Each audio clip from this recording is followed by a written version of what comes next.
Much, Chatham House.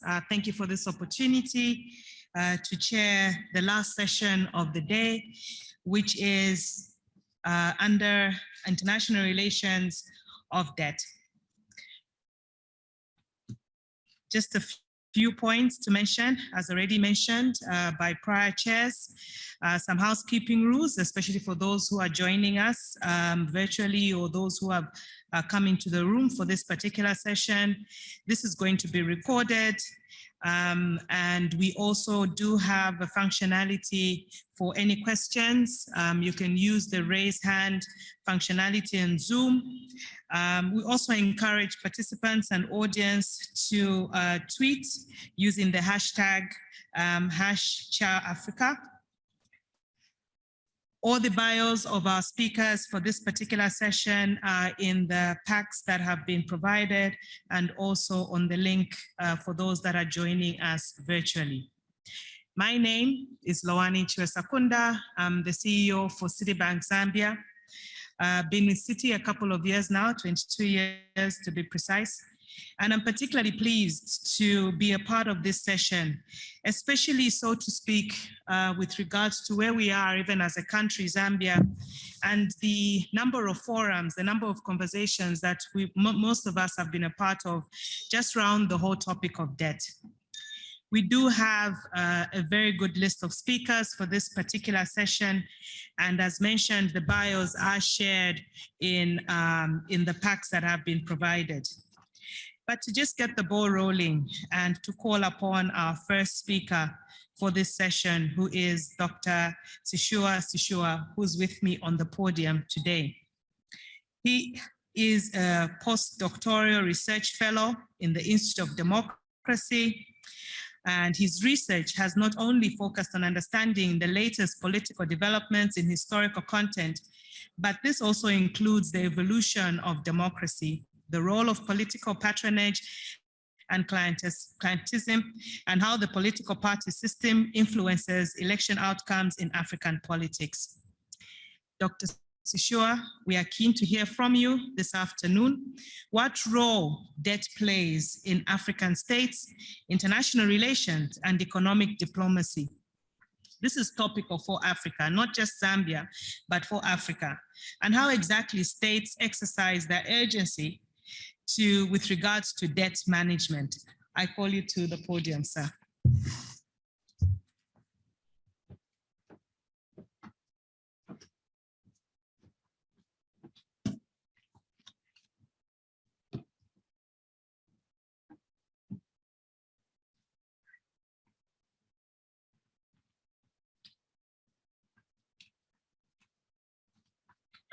Thank you so much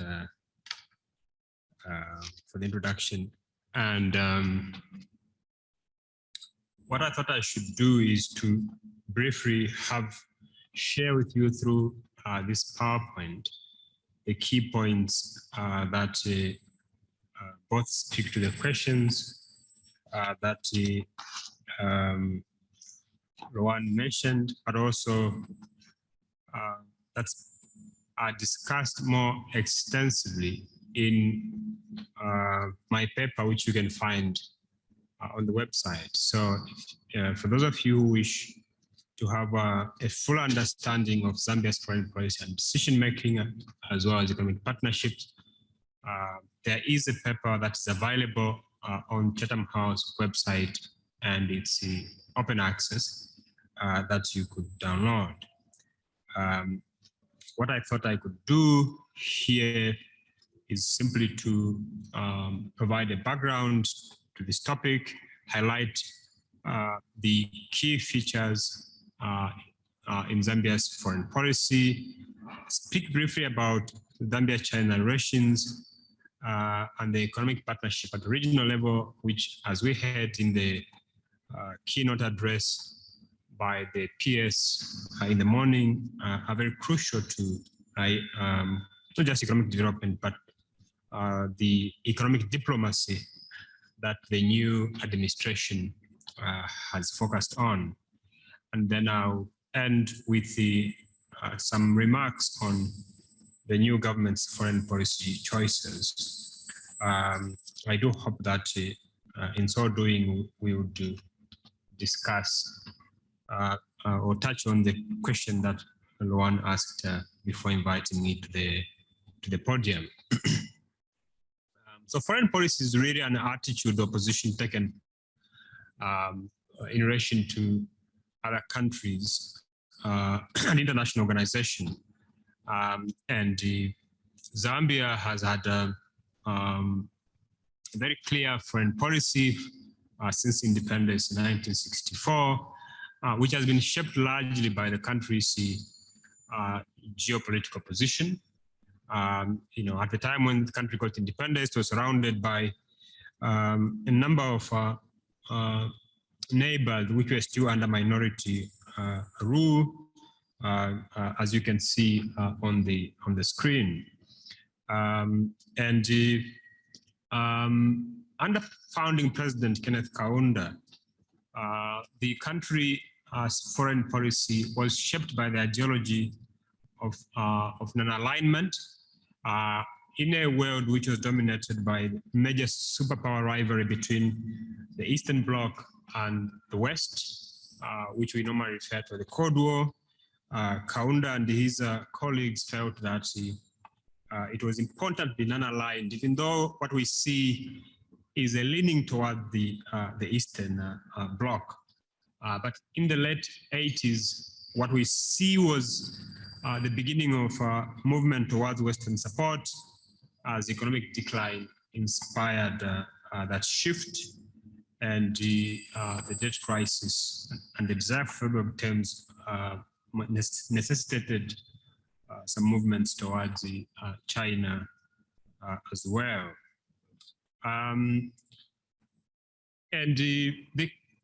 There are four drivers that have really been crucial to understanding Zambian foreign policy, and these have been shaped largely by the issues identified as the one I mentioned, the country's position in Southern Africa, the personality of the leader or the incumbent at a particular time, the state ideology, humanism under the first government of President Kaunda, and the free market enterprise since 1991.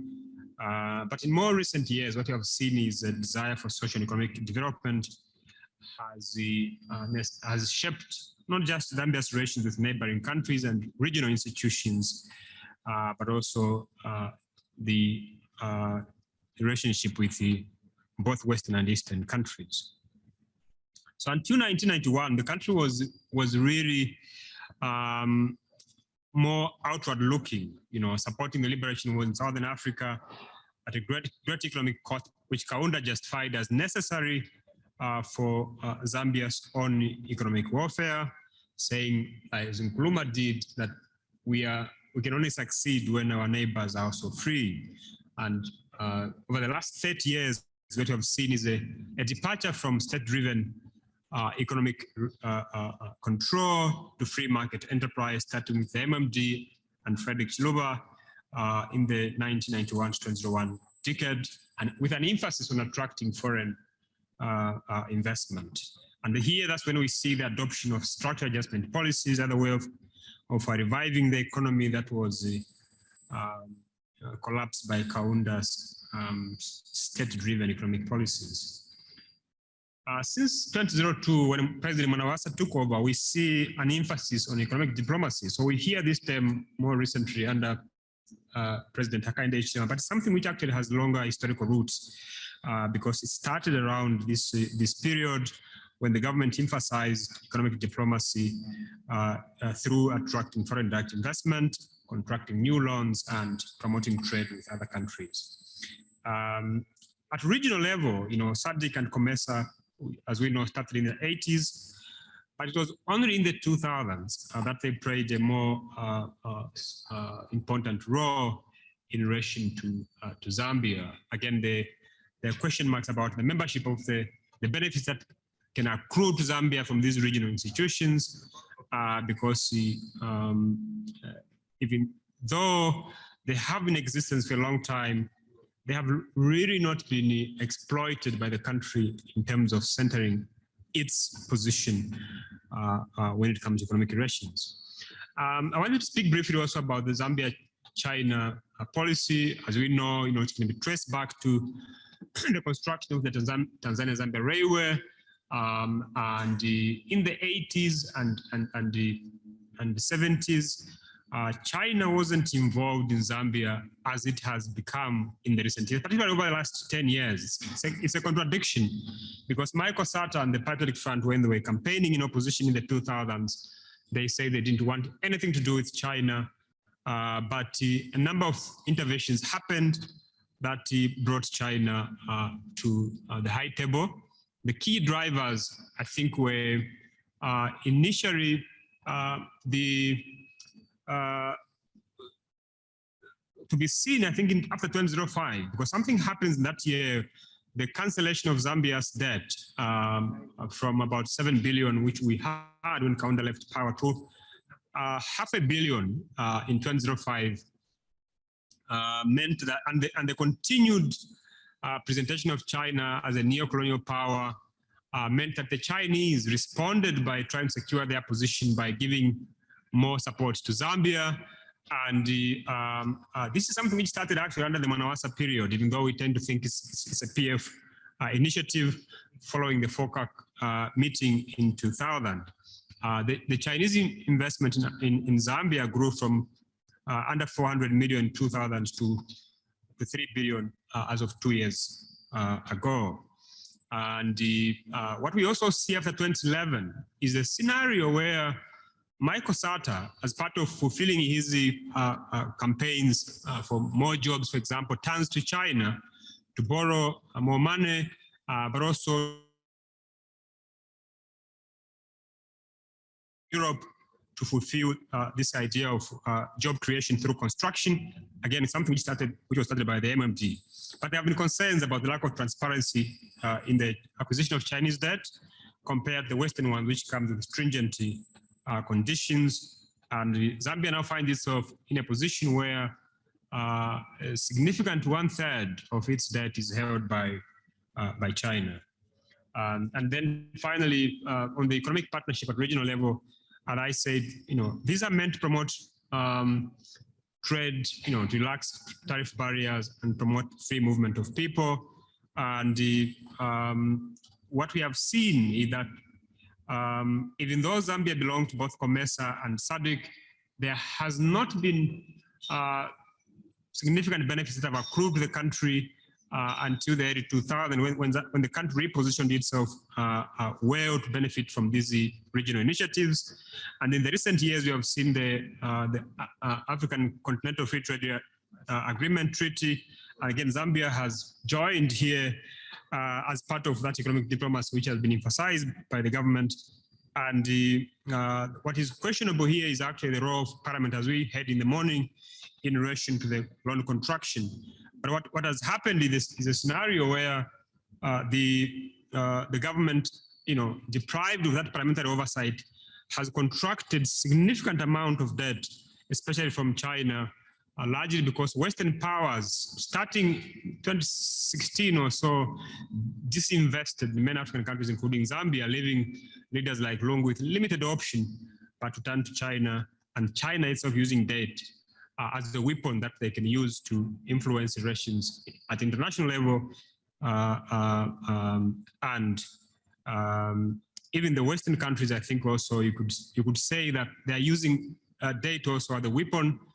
If you look at how Zambia voted on the Ukraine-Russia conflict, for example, you could understand that as a consequence of how debt sometimes constrains sovereignty, in the sense that if you're applying for an IMF, bailout on one hand, and you have a key voting issue on the other hand that involves some of the countries to which you have applied for support, it really constrains and shapes your choices. I want to end with the remarks on the new government's foreign policy choices. The UPND, like the MMD before, has anchored its foreign policy on economic diplomacy. President Hichilema himself has presented himself as the Zambia's chief marketing officer, and even though there's yet to be clear clarity on the role of Zambia in international, rather in regional institutions. What we have seen is HH, for example, visiting a number of regional countries, including the DRC, as part of creating or opening up that trade with Zambia's neighbors. But he has also leaned towards Western countries, trying to bridge the relations between Zambia and the West, which were undermined under his predecessor, Edgar Lungu. He hasn't yet visited China, and it's not clear about the government's policy towards this major power, because all his predecessors did. But I do think that the government recognizes the role of both the West and China, and they have walked a very careful path of not antagonizing the other, firm in the recognition that if the economy is to be revived, how the government manages the debt, which is owed to China as well as a number of Western institutions, will be very crucial to that success. And they have just been in power for 7 months now, short period, but the clear mandate that they have been given provide them with an opportunity to reset Zambia's foreign policy and give meaning to economic diplomacy, starting with the resolution of the country's debt. But it's important, I think, going forward for the new government to bring Parliament into the picture by giving it an important role in loan construction, acquisition. Otherwise, we find ourselves at risk of acquiring more debt, as we saw under the past 5 to 7 years, because of the lack of oversight institutions, which enabled the Lungu administration to borrow more heavily and leave the country in a debt situation in which it finds itself now. Ultimately, I think it's important to emphasize that Zambia's foreign policy should be predicated on its benefits to the people, and there's no better institution that represents the people's interests than the National Assembly. And I hope that the new government can finally give effect to the constitutional provision that enables the government to borrow with the support of the National Assembly. Thank you.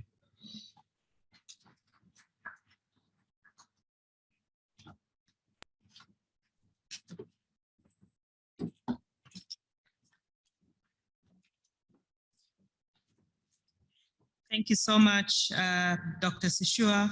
Thank you for highlighting to us the key features that have previously formed foreign policy for Zambia, and also for taking us through the journey in terms of where we were and where we are today, and also the key elements of what we should typically look forward to, and obviously institutions such as the Parliament that will remain key for the journey that we still have up ahead of us as a country. Allow me now to call upon our next speaker, who's joining us virtually, Dr. Claudia Pollen, who is currently serving as Center Director for Consumer Units and Trust Society. Her career has developed and researched experience spanning over 12 years, and this has enriched her engagement in both academia and applied development practice. She formerly served as a visiting research fellow at the Zambia Institute of Policy and Analysis Research and is a prominent Zambian think tank. Dr. Pollen, I welcome you to speak to us this afternoon with regards to how different African states have historically and are currently engaging with international and regional debt relief initiatives, what lessons have been learned, we are keen to hear from you, and also the key policy implications for undertaking international debt relief. Dr. Pollen, thank you. Thank you so much. Can you hear me?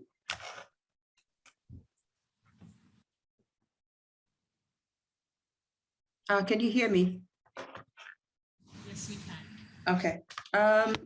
Thank you so much, Cso, for just running us through a history. I think my perspective would be much more to just speak to how CSOs have sort of jumped on this debt conversation, specifically sort of to advance the narrative around debt management. So specifically, as you might note, is that in the last few years, the discussions and debate in Zambia have prominently revolved around the huge public borrowing that has led to the country amassing unsustainable debt, affecting especially the critical social sector spending. Now, while this phenomenon appears new, it is merely actually a repetition of a cycle that our country has gone through several times in the past. And many reasons, of course, have been advanced towards the issues surrounding the country, ramping up some of these huge loans that have actually had limited development impact.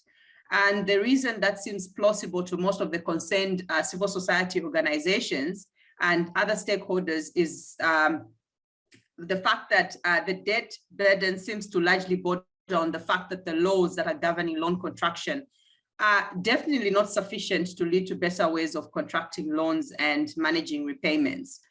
And as you can imagine, also a critical element to how, why public debt has grown in Zambia, especially if you just look at the past 10 years, it really speaks to the political regime shift in 2011, which saw a conservative MMD to a reckless spending by the PF. And of course, this was compounded by high poverty rates in rural areas, especially, and the whole motivation, the way in which the PF came in, which was a promise of more money in the pocket. And of course, there was a drive or a promise that this more money in the pocket would also come with a promise of infrastructure development. However, we also know that even despite all these, advancements around how this spending would happen, there were all very limited development finance, at the disposal of the then government. Already, we can look at the thin domestic investment. There was a hesitant FDI post the 2011, as well as the fact that the donor aid and development assistance in terms of donor preferences had changed. This was specifically given that Zambia had now sort of moved or increased its fiscal space under the MMD. And then, of course, borrowing, and in this case, debt, relatively became an easier way, especially for the government to fulfill some of these promises. Particularly, commercial debt became most popular, given that Zambia was also reclassified as a lower middle income country in 2011. Now, what we are seeing now is that Zambia's debt stock has actually demonstrated a high propensity towards commercial contracts from international financial markets. Specifically, between 2011 and 2021, Zambia's debt has been on the rise, and this has actually put a huge burden on the treasury in terms of the debt service. Then the increase in debt has also seen Africa's second largest copper producer become the first COVID-19 era default nation in November 2020. And this is when it defaulted on its 42.5 million repayment.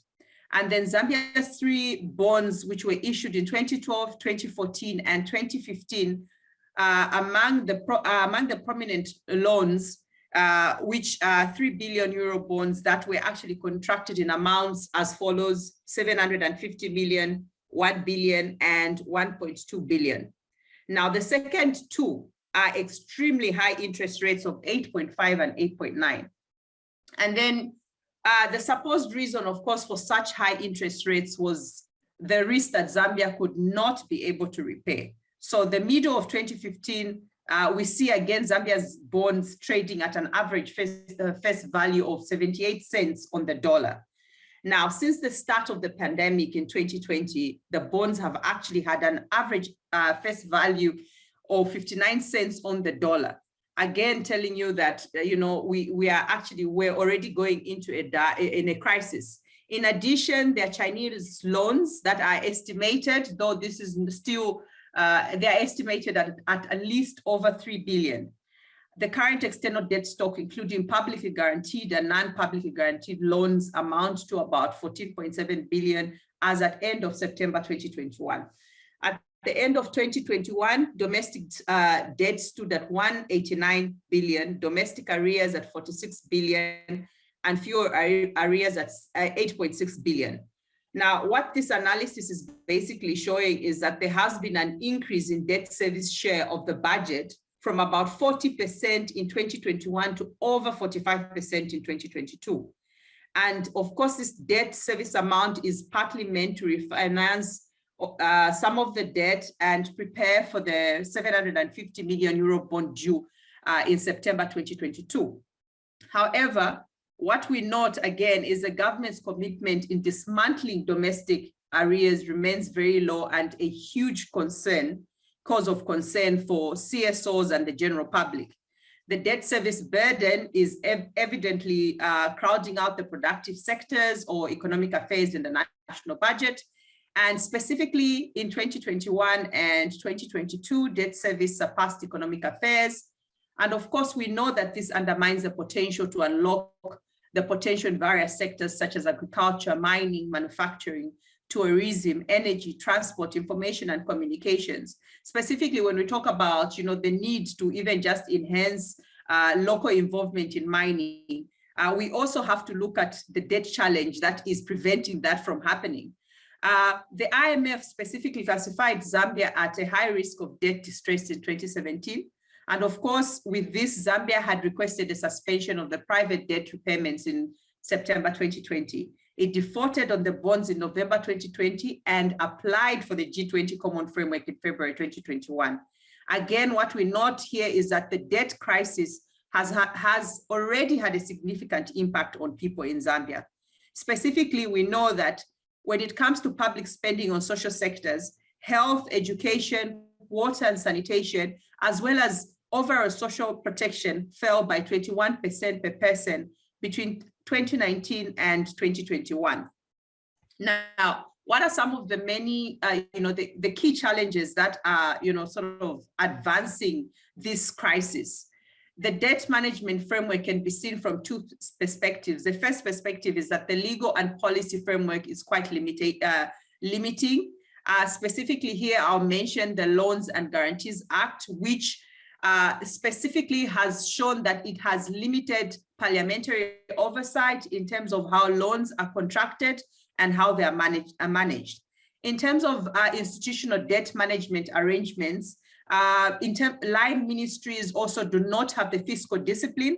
Parliament itself does not have, is not able to provide the oversight. Watchdog institutions such as financial institutions are not able to scrutinize the utilization of the debt proceeds. And lastly, think tanks and other knowledge institutions are not listened to in terms of the kind of write-ups that are being done around the debt crisis and some of the alternatives that need to be undertaken by government. So why then does it become quite important then for us, even from a civic perspective, to think about a more sustainable debt restructuring and oversight? First of all, we understand that debt restructurings are vital to enable economic recovery and indeed for borrowers to regain market access. But again, too often debt restructurings are delayed, and finally, when they actually take place, they do not cancel enough debt to make it sustainable. So issues of oversight are limited in both the use and even the management of further debt by the executive. So in all this, of course, we know that there's been a lot of efforts by the government at the moment, but I just want to give you a perspective from what the Cso Data Alliance is doing. So the Cso Data Alliance basically is an alliance that was set up on debt management in Zambia. And this was formed in November, on November 30th, 2020. And this is basically a loose collection of civil society organizations all working on debt and debt-related issues. And we specifically try to provide input into Zambia's debt management, also provide support on how debt restructuring can be undertaken. We also try to provide platforms in finding lasting solutions to Zambia's debt management, as well as overall to ensure that these processes are done with the need of ensuring that the tracking mechanisms can be institutionalized. So transparency and accountability on the part of the government and other players with regards to Zambia's overall debt. So there are about 30 institutions, inclusive of experts, that are basically contributing to the discussion in the Alliance. And the Alliance obviously has particularly positioned itself to be able to implement projects to reach out to the community, specifically targeting eminent citizens of the country, including political leadership, by having political debates and having all these different capacity buildings about the loans and guarantees, the importance of the loans and guarantees, and how that oversight should really be something that must be undertaken by, the members of parliament, including the importance of ensuring that we redress some of the limitations that are found in the information bill. So it is all about taking a strong stand as one of the manufacturers within Zambia, specifically focusing on how public finance management can be done in such a way that it is very inclusive. Specifically in terms of how the Data Alliance and international actors' efforts have been undertaken, we have done quite a number of papers in terms, there has been the launch of the debt restructuring paper, which we've worked with the Jubilee Debt Campaign, as well as advocacy campaigns for enhanced transparency and accountability. We've also done quite a lot of regional engagements on debt with AfroDad, OSISA, Tax Justice Africa, and much more recently, we actually sent a letter to BlackRock to compel them to agree to a significant debt cancellation as part of Zambia's debt restructuring negotiations through the G20 Common Framework. So a debt restructuring which makes the Zambian government's external debt sustainable is actually vital, we feel, as civil society, to ensuring that the country can indeed meet the sustainable development goals and be able as well to recover from the COVID-19 pandemic and as well as tackle the climate emergency. And some of the main issues that we think should be forwarded, of course, part of the debt crisis is majorly a combination of compounded by the fact that we've just had bad politics with a combination of just bad economics. So political will obviously becomes quite important. The will to be able to achieve fiscal discipline and prudence, reducing spending appetite, applying Public Finance Management Act, and fully really doing a project appraisal provision to see exactly how the management of this debt is really contributing or changing the lives of people. Legal reform, of course, on the loans and guarantees needs to be undertaken, as well as the information bill, because currently we don't have the sufficient information to be able to do the necessary tracking. And then institutional mechanisms, things like autonomy and integrity in public institutions, including Ministry of Finance, line ministries, all these need to be held to account.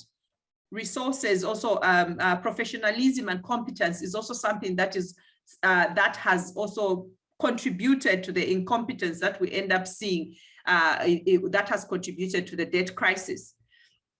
And of course, in terms of resolving the debt challenges, a possible sequence of policy and even reform prioritization should be that we need to be able to obviously build credibility and trust through debt transparency. We need to be able to apply financial management, proactive data also, and of course, this will only be made possible if the information bill and some of the limitations that are contained can be redressed.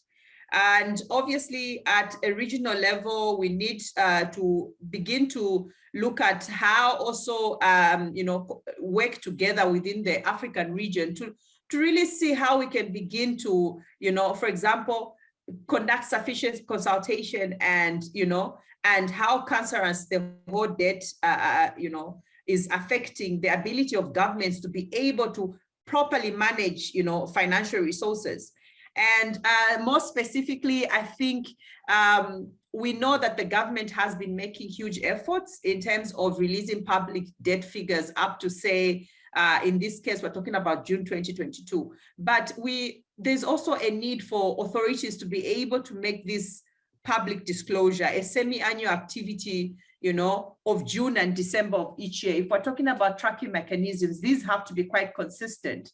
And government also should be able to constitute a homegrown debt sustainability assessment to ensure that the risk of debt distress is averted in a timely manner without the complete reliance on the IMF and the World Bank assessment, as it has been the case.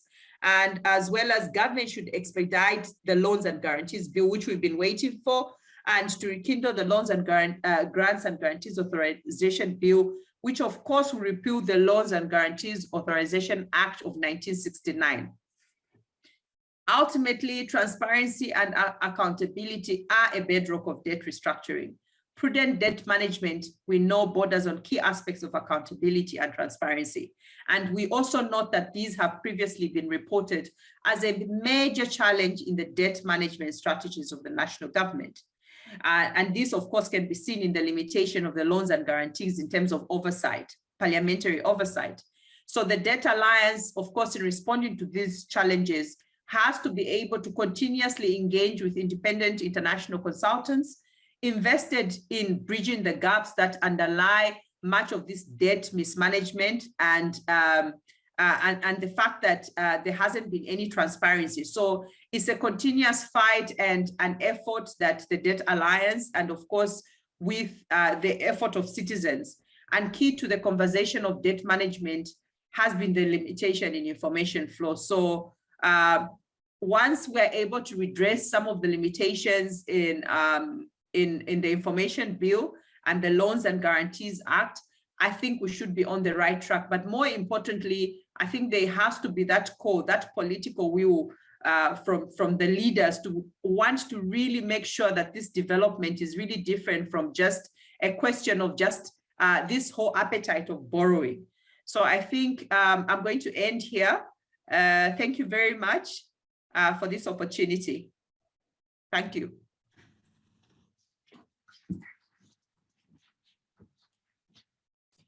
Thank you so much, Dr. Pollen. I think very well articulated. You've taken us through the journey of how electoral promises have basically led us to where we are today.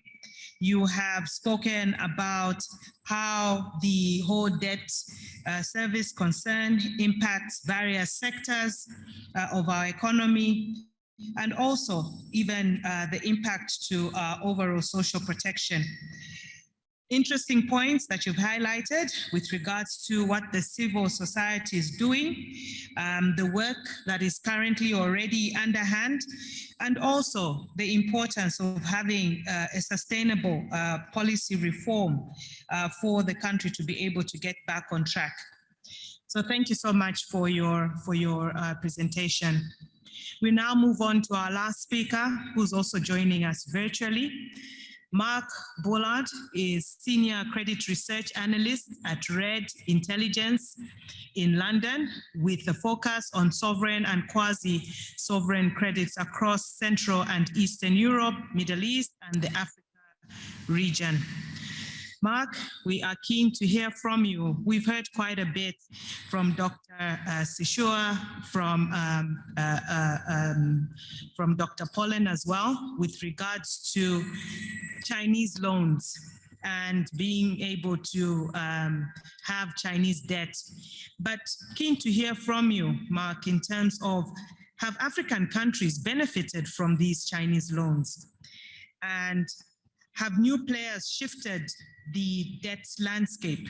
And lastly, how do African states benefit from an increasing number of lenders and financial options? Over to you, Mark.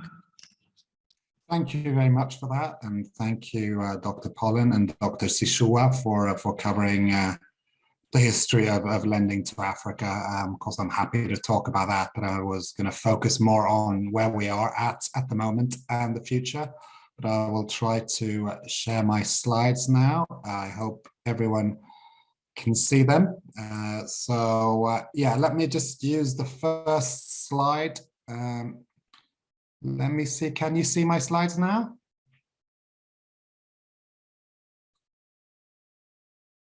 Okay, can you see the slides or not? I guess. Yeah, I will just assume that you can see my slides now. So yeah, let me just use this first slide just to talk a bit about the history of Chinese lending, as I haven't covered that in my presentation. I think, you know, China, kind of the rapid ramp up in Chinese lending to Africa over the past 2 decades, in some ways follow very much the kind of previous experience of countries like, Soviet Union or South Korea, which when they want to start borrowing, lending mainly to developing countries to kind of increase the trade and kind of increase projects there. That's often been very aggressive, and they've gone for projects which other lenders, for instance, the World Bank or the regional development banks or private creditors, have stayed away from, sometimes with good reason. So it tends to be this kind of boom and bust cycle that China is now in a ways. And I mean, they still have the Forum on China-Africa Cooperation forums, which are held every 3 years. And for a period, it was kind of a customary that the lending commitments would double in size at every new FOCAC meeting. But this ended in around 2018, when it was becoming clear that a lot of these projects were actually running into problems. And if you take out loan lending to Angola, which is a bit of a special client to China in Africa, you can actually see that lending to Africa actually peaked in 2013, 2014, which is also coincidentally when the Belt and Road Initiative was actually launched. And I think, what is more important for Chinese lending to Africa is actually the sort of go out policy, which was launched in 1999, which essentially was what the Chinese government wanted to do, was that they had a lot of companies that were very big in China, but were very big in kind of, if you looked at turnover and how much business they did, they were as large as many of the companies in US and Europe, but they were big in China. They weren't big in the rest of the world. So the Chinese policy banks like China Exim Bank was used as an instrument to actually make these countries into global companies. And that has, in a way, been successful. I mean, the companies like Huawei and ZTE the telecom sector are now global companies, which are, bigger and just as competitive as Ericsson and Nokia, for instance. So it has been successful in that way, but of course there has been some projects which have run into problems. And I think crucially for African countries, not only with the borrowing from China, an external borrowing, but also Eurobond borrowing, is this, that there hasn't been an increase, a concomitant increase in the government revenue and the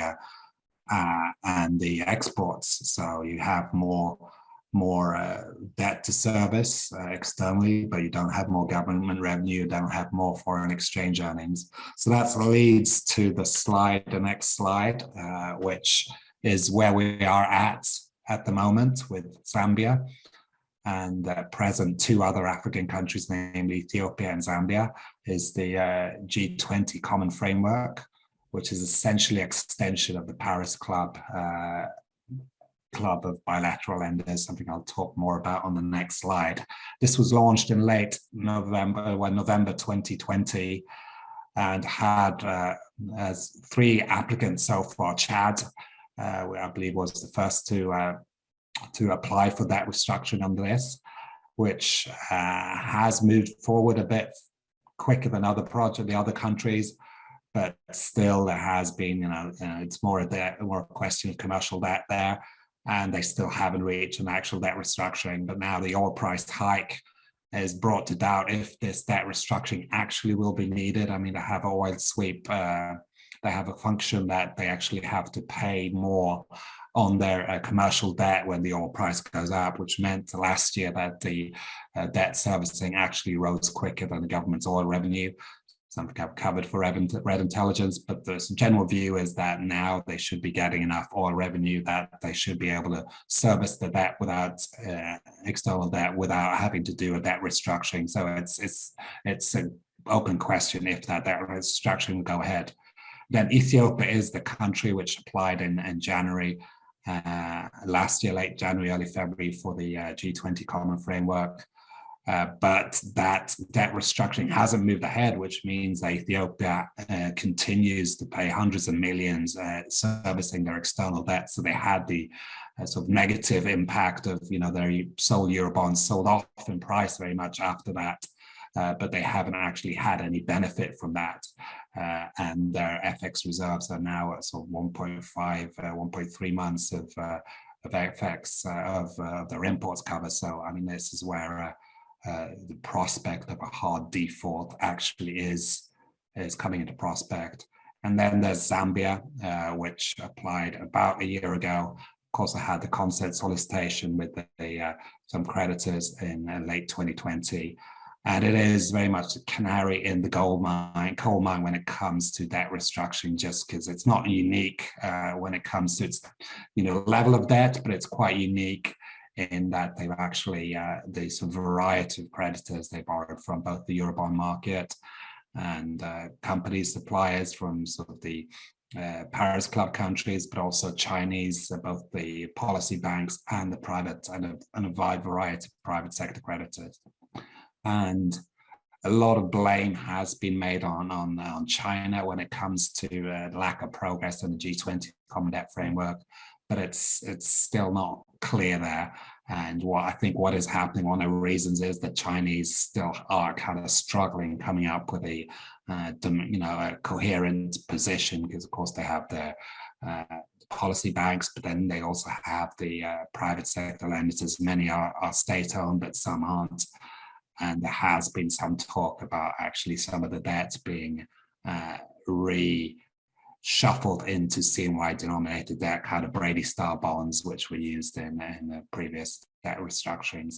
So I'm just going to talk a little bit about this kind of difference between the traditional Paris Club. I use the HD and the HIPEC MDRI debt restructuring here, but this is very similar to other debt restructurings you had pre-COVID, and the G20 Common Framework. So the G20 Common Framework is really just an extension of the Paris Club, the kind of principles to include essentially China, because China is now the biggest bilateral lender by far. This is partly because a lot of these G20, G7s of developed countries actually are channeling more of their aid or their lending to Africa, the developing countries, through EU institutions, the World Bank. And also the private sector there, you have the Eurobond holders, which are now one of the most significant private sector lenders. And they're mainly domiciled in US and Europe. I mean, it's a wide dispersion of this. But there are also lending from G20 banks and enterprises. And China is a big part there, but there's also banks from other constituencies, India, which are not, a part of G20, but not part of the G7. And traditionally, it's been the G7 commercial banks, which have been the main private creditors, which has created some problems, for instance, when, these lending to developed countries, for instance, US banks to Latin America, has created risks for the balance sheets of these banks. But it's also been easier to actually coordinate to get the number of people, the required people, the deciders into the same room and actually negotiate this debt.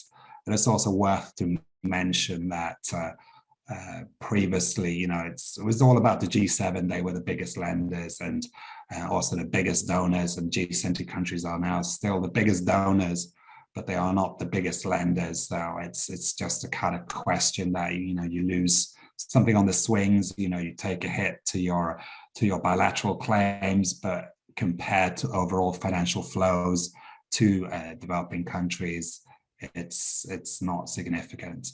But now you have a situation where a lot of the bilateral debt actually that has to be renegotiated is actually China. And while China has launched this China Development Corporation to actually focus more on their, have a bit more order in essentially their foreign aids to countries in Africa, but that's still the biggest, the importance as a player is as a bilateral lender rather than actual a donor. actually, well, donor, I mean a donor giving grants, predominantly grants. And there is what both the Paris Club and the G20 Common Framework, a kind of central tenet, what is, well, now getting a lot of attention is the comparability of treatment. So this is essentially means that any debt relief extended by the bilateral creditors that the private sector has to offer at least as favorable term as the bilateral creditors to these countries going under debt restructuring. So this is one of the sort of core principles of the Paris Club. But if you look at previous debt restructurings, it is questionable in many cases if this has actually been the case. And there's no Paris Club debt restructuring which has whether debt restructuring has been withdrawn just because the private sector has not extended as beneficial as favorable terms. And this wasn't so much a problem when the banks and essentially the entities, both banks and the bilateral lenders were the same countries, of course, but now it is a bigger issue when you have essentially the bilateral lending is mainly from China, and a lot of the private sector lending, which tends to be at higher interest rates, and in many cases, very little accountability of what this money has been used for, comes from essentially the, I say G7, so Euro bondholders in US and Europe, also in some other essentially wealthier constituencies. So the G20 Common Framework is a bit of a logjam. It's worth remembering the average debt restructuring took about 8-9 years. So it's still early day. I definitely wouldn't write off the Common Framework, but it needs to move a bit forward. So the IMF has come up with 4 suggestions. I think the second one was sort of a suspension of debt service payments to official creditors for Commonwealth Frame is the most important one, but this was not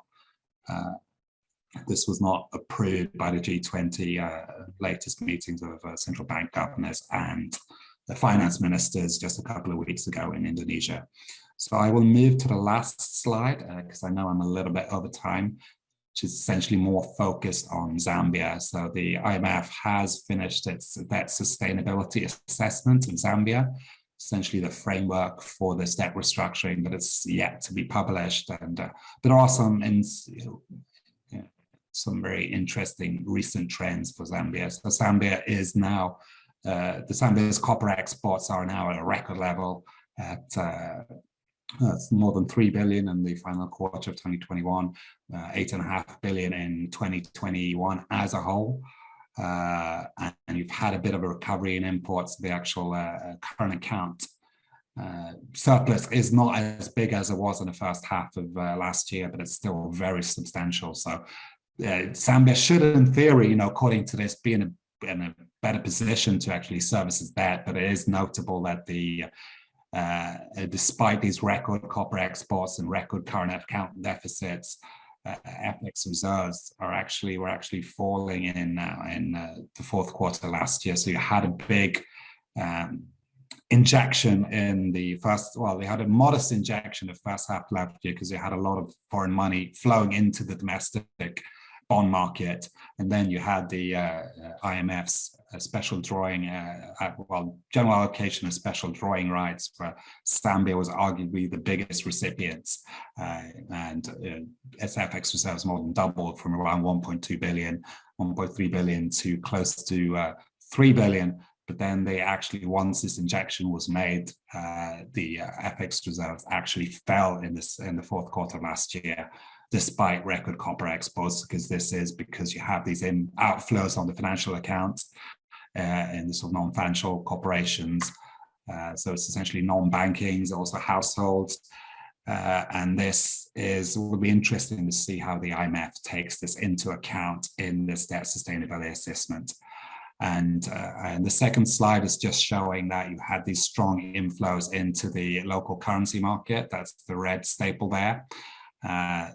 So the non-resident holdings of local currency debt, which they're they're recognized as part of external debt, but they most likely will not be part of the debt restructuring unless President Hichilema decides they actually wants to do a domestic debt restructuring in addition to the external debt restructuring.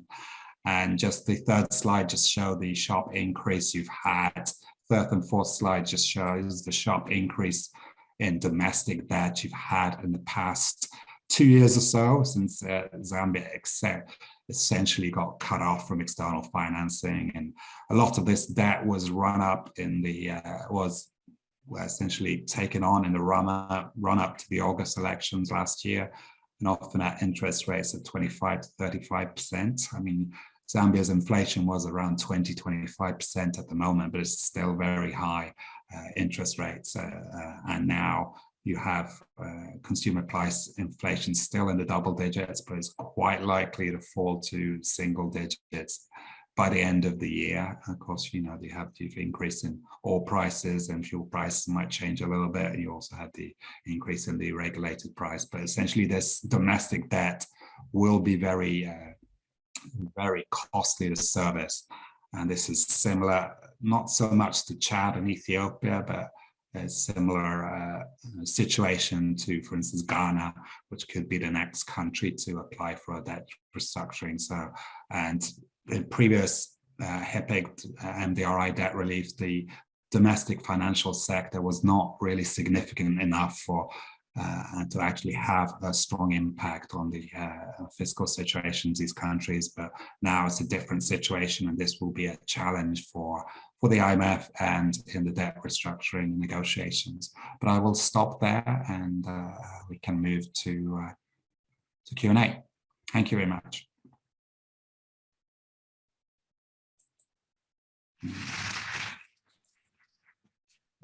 Thank you. Thank you so much, Mark. And thank you for highlighting to us the agenda that China had for Africa, and they're expressly mentioning the Belt and Road Initiative. Also just highlighting the internal challenges that China is probably going through at the moment in terms of coming to the party with regards to the asks that are on the table from it. And lastly as well, thanks for breaking down the whole debt restructuring framework. We typically get to ask ourselves the question of, you know, what exactly or who exactly falls under the G20 common framework, who are the participants, who would also typically fall under the private creditors, etc. So thank you for breaking that down to us. Like Mark mentioned, we will now move on to Q&A. And I think we'll firstly start off with a question that we have received on Zoom from Chisanga Mukuka before we can pass on to questions on the floor. Chisanga's question is directed at Dr. Sissoua. The question being, since our foreign policy is anchored on economic diplomacy and the UPND government has shown that it's more aligned to the West than to China. However, do you think that our alignment with the West will help us in debt management, especially when we are currently shifting from China, the country we owe a larger portion of debt? And would you say that our current foreign policy can help us get out of debt while maintaining our relations with other regions? Over to you, Doctor.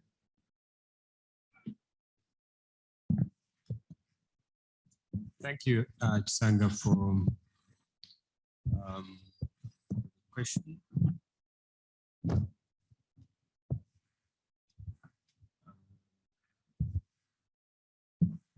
I use the mic? Yep.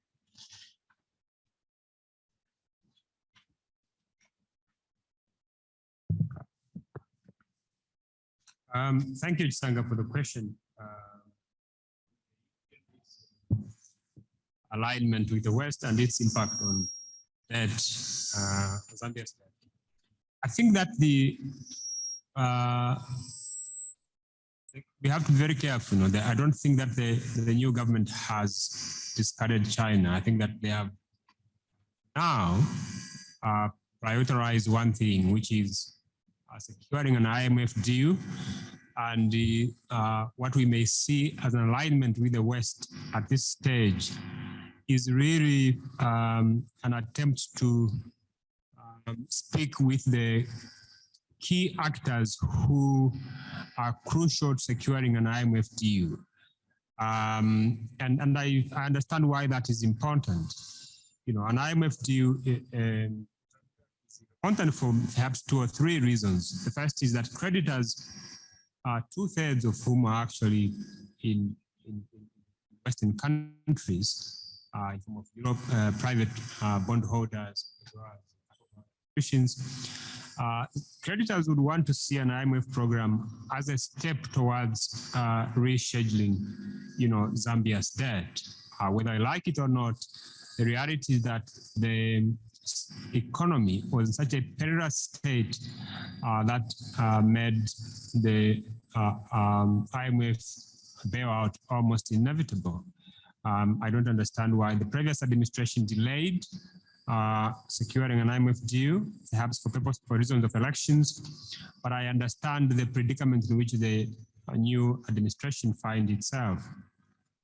I think that an IMF deal also creates a positive feel factor, you know, or creates trust relations among rating agencies, which is important for accessing money cheaply from capital markets.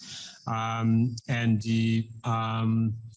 seen criticism of, you know, this focus on the IMF deal, but I think it's also worth remembering that the fiscal adjustment required by the IMF should not be greater than would be required in the absence of a program.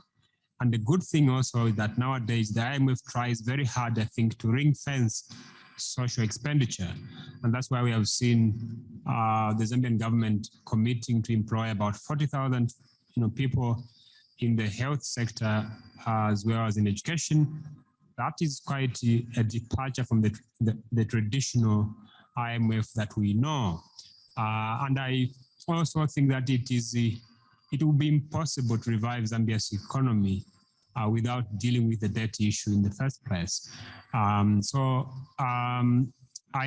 think that the president is also very careful, and the Minister of Foreign Affairs, I suspect, understand that, because 1/3 of Zambia's debt is owed to China, it's an important player, even within the IMF itself. And they have not discarded the IMF. What the government has done, in my view, is to repair the relations with the West while acknowledging China as an important player in the management of Zambia's debt, but also in relation to Zambia's foreign policy itself. If you look at the trips that Hichilema has taken, whether it's to Washington, whether it's to Europe, at the UK, we may read that as a bias toward the West, but actually what we find, I think, to be fair to the government, is a scenario where when he went to Washington, he went, I think, to the UN General Assembly, and he took advantage of that to speak with the IMF representative and the World Bank. And these are important players also in terms of getting money from these key institutions. When he went to the UK, he took advantage to meet with some of Zambia's creditors, to hold meetings with them. Again, that doesn't show a preference toward the West. It simply suggests that he was taking advantage of being in these places to speak to the key actors. I would hope that that does not signal an abandonment of China, because whether he likes it or not, the country holds a significant sway of Zambia's debt, and you cannot restructure the country's debt without China's participation. I've seen the Minister of Finance, I think, being hopeful that we may have a deal by mid this year, maybe June. I don't think that is correct. I think that is being overly ambitious, over optimistic. Perhaps September this year we might have a deal, possibly next year. But I think that what can be said with certainty is that an IMF deal is essential to tackling Zambia's enormous debt And I think that the UPND understands that securing a deal does not entail abandoning China. Both China and the West are important, and I would hope that that's a direction they take forward. Thank you. Thank you so much. We will take a round of questions on the floor before we go on to another question that we have that has come through on Zoom. If there are any questions from the audience here.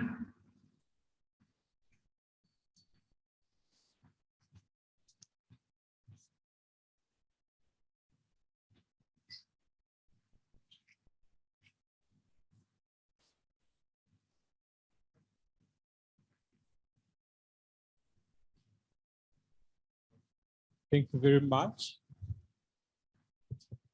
Thank you very much for the important insights. I just wanted to find out from Mark whether you had a look at the VAT refunds owed to the mining sector by the government, whether that has any impact in terms of the debt profile, but also on the other side in terms of what the government is attempting to do, which is drive investment in the mining sector, albeit these bottlenecks.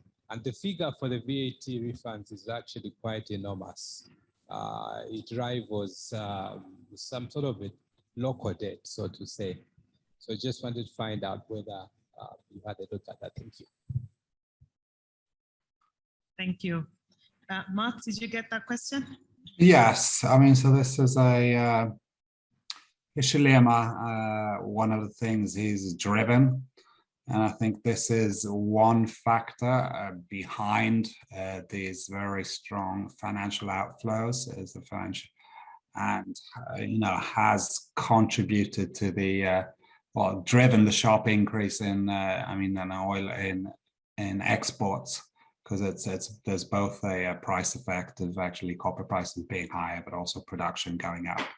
And I mean, this is also a factor in the revival of Zambia. I mean, the copper sector has been extremely important for the economy for several decades now. There's been a kind of a boom bust cycle. And relations between the mining sector and the Lungu administration definitely strained. And there were several changes in the actual royalty rates of the how much government got from the mining sector. So I think that's is an important factor. I haven't actually seen that there's no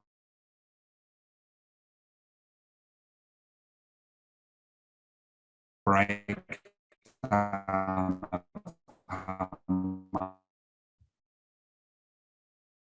these outflows, but definitely seems there's quite a strong correlation with copper exports. So that's my impression, that is the mining sector driving these financial outflows. But I don't have a clear question of to what extent it has to do with the VAT refunds. I mean, they did stop before Ishilema came into power and refunds, but it's something worth looking at. So thank you for that. And yeah, I mean, it is worth mentioning that even you have this boom in the mining sector, the mining revenue only accounts for about 10-15% of total government's revenue. So there is a bit of an image, or there's view by some that essentially this mining boom with eventually solve the debt servicing problem, but that is not the case, just because it is very significant for exports, copper, by about 2/3 of exports or so, but it's only 10-15% of government revenue. So that's I'll leave it. Thank you. We'll take our last question that has come through Zoom. And this is from Sean. The question is, discussing Africa's debt problem, former Japanese Prime Minister Shinzo Abe described the lending practices of some countries as a predatory, saying development support should not put an excessive debt burden on countries on the receiving end. Dr. Pollen, would you like to get this question? Yes, please. I do think that this is a conversation we've actually been having regarding how sustainable or how or the issue of how moral is a debt in the first place. And we note this from especially some of the activities that have been done in Kabwe, where you know, there are all these mining activities that happened, and then after that you borrow money to clear. Surely some of this debt is immoral, and I think that's kind of the standpoint that we'd like to consider, to say that part of this debt, in this debt restructuring, we must also consider what is considered moral debt and what is immoral, so that we begin to see that, so that we begin to really put out that part of this repayment has a major effect even on government's ability, even just to redress some of the activities or interventions that were even maybe from borrowed money. So I think that should be a huge consideration. And as I mentioned in one of the slides, like one of the things that we're thinking about is, obviously we've written a letter to BlackRock, and this is basically asking them to cancel part of this debt, because we think part of this debt is actually immoral. And surely there must be a consideration for that if we are really thinking about ensuring that these countries become sustainable.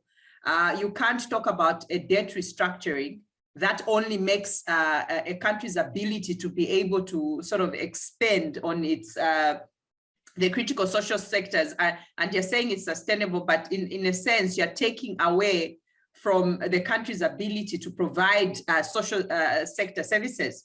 So in a sense, what we are arguing here is that it's true, there is a lot of, part of this debt is actually immoral, and we need to think about altogether, not just restructuring it, but canceling it out. Thank you. Dr. Sisua, you have a comment? Said. So, I hope you can hear me. So I think Pauline is right, but I also think that the comments of the former Japanese Prime Minister are important in the sense that debt, you know, distorts international relations. When we talk about foreign policy, it's important to understand how debt undermines, you know, recipient countries' sovereignty, especially the poor countries, in the sense that it is used, and that has been proven historically, by major powers to trap recipient countries into spheres of influence and support.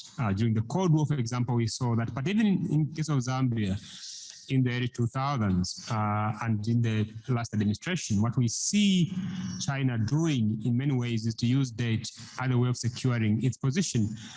When Sata, for example, was busy saying he would chase Chinese investors if he wins power, especially after the 2006, during the 2006 election campaigns, what China does at the time when Zambia had just been freed from a debilitating external debt is to extend a significant amount of loans for infrastructure, as well as the other through multi-economic facility zones, because they know this is the way of securing their long-term interest in the country. And this happens even under Lungu, given the lack of transparency and the fact that China uses even private firms to lend money. That really is an important way in which debt can cripple, you know, very effective international relations. And very quickly, I think that, you know, there was a question on this about whether having more options to borrow from is good. I think that diversity of lenders and financial options means greater choices and freedom on the part of recipient countries, at least in theory. In practice, however, what it means actually that each lender imposes their own conditions, and in a unipolar world driven by neoliberalism, for example, that has significant constraints on that places significant constraints on the recipient countries.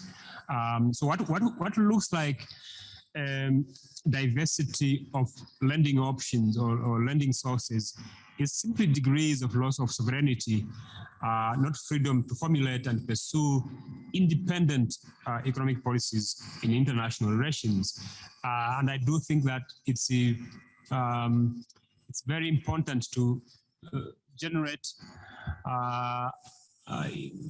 development from internally generated resources in cases like Zambia's, where the country is poor and major powers, be it Western countries or China, for example, use debt as an instrument of control. I earlier mentioned that how Zambia was constrained in terms of voting choices on the Russia-Ukraine conflict may have been constrained by the consideration of an IMF deal and how, abstaining or voting the other way would have hit her chance of securing a deal. Thank you. Thank you so much. I think a round of applause for our fantastic speakers of this session.